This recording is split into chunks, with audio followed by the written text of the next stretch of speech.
Freemasonism and revolution gave the Church fresh charges to level against the Masonic lodges. The climax of the Church's crusade to destroy the influence of Freemasonry came in the 19th century. In 1864, Pope Pius X condemned socialism and the secret societies in his Syllabus of Errors, which he published following an investigation of revolutionary activities in Italy. Every investigation has found that socialism emanates from the secret societies.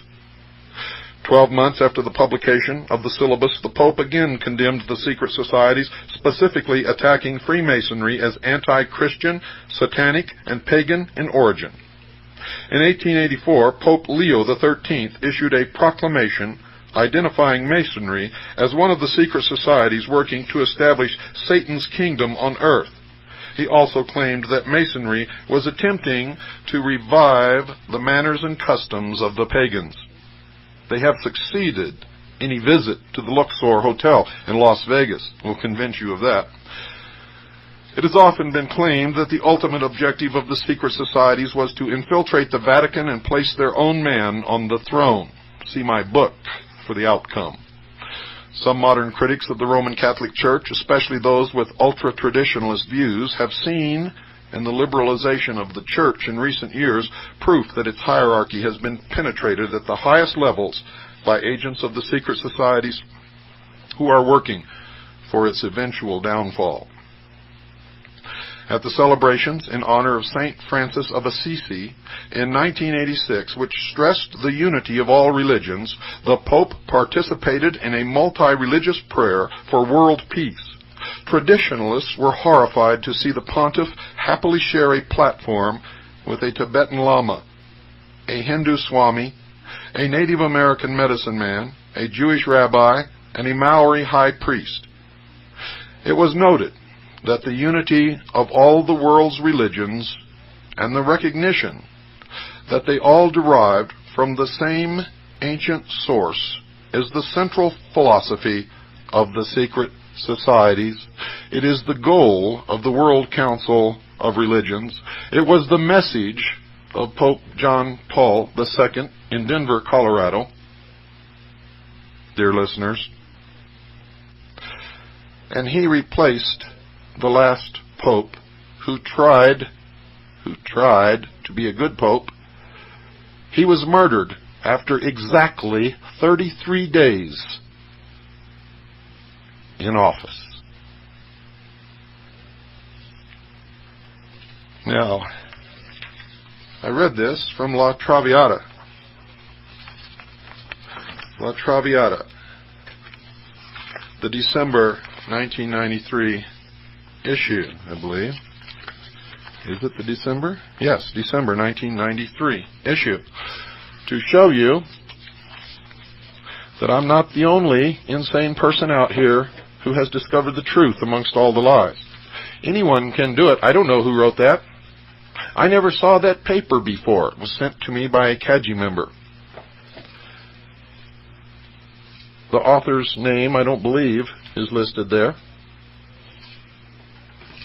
And even if it was, I still don't know him. Anyone who wants to look for the truth and find it will find it. It's not hidden, ladies and gentlemen. In fact, today, even though it began as a conspiracy hundreds and thousands of years ago, today it is all being done in the open. They believe that all of us are so stupid, actually, that they even write books about it, disclosing their whole intentions, all of their plans, knowing that none of you will ever read those books, and if you did, you wouldn't believe it. I said none of you. That's not really true. There's some of you out there who are learning, who are awake, who are struggling, who are fighting this battle with me and with Carolyn and with many others to try to save the penultimate achievement of all of mankind throughout the history of the world. That's the Constitution and the Bill of Rights of the United States of America. When I make a statement like that, I always get letters or people call if I open the phones and say, how can you make that statement, Bill, when you just told us that our founding fathers were members of these secret societies? Very simple, folks. Read the writings of the founding fathers. They will tell you themselves. This was a great experiment to see if man was capable of ruling himself, and if he was, this would be the culmination of the great work. But you will also find in their writings that they understood human nature better than any of us do or probably ever will. For they knew that with the keys built into the Constitution, we would give up our Creator-endowed rights and trade them for benefits from the state, thus relegating ourselves back into the old position of owned property. We would become indentured to the state for accepting these privileges. But they knew that people did then, as they do today, except for a very few people who really understand and appreciate freedom and understand the responsibilities and the consequences that go along with it. They understood that most people spend the first 20 years of their lives struggling to become responsible and to be accepted as a man or a woman in their own right, able to be responsible, strike out on their own, build a business, sign contracts. And once they discover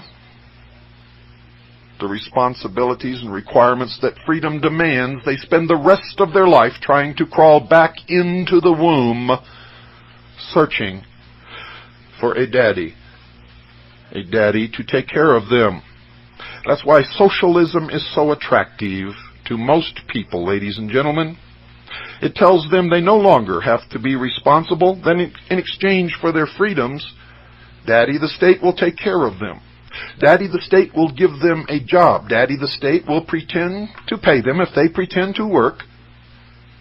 Daddy the state will provide them with some sort of a hovel in which they can live, so they don't have to worry about paying the rent. Yes, Daddy will even change their diapers and give them clothes to wear.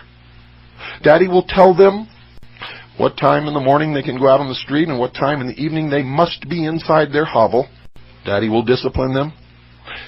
Daddy will make sure that there's no crime to threaten them. Oh yes, many, many people will love the New World Order and the New World Religion and the new world of entertainment that will be erected in place of the old Roman circus in order to keep the populace entertained and diverted. Mindless libraries will be filled with the new history books and the new politically correct dogma of the new politically correct world and the new politically correct religion. And everywhere you look, you will see the symbols of the generative force, the phallus of Osiris, the representation of the old god of Babylon, Baal, Nimrod. Isis will be everywhere. You see, for Osiris is the doctrine, Isis is the church, Horus is the great body of initiates that will rule you. They call themselves wolves. And of course, dear listeners, you are the sheep, the legal and lawful prey of the wolves. A nation or world of people who will not use their intelligence are no better than animals who do not have intelligence. Such people are beasts of burden, and yes, stakes on the table by choice and consent. If we didn't love you here, we would not say these things to you. Please wake up. Good night, and God bless you all.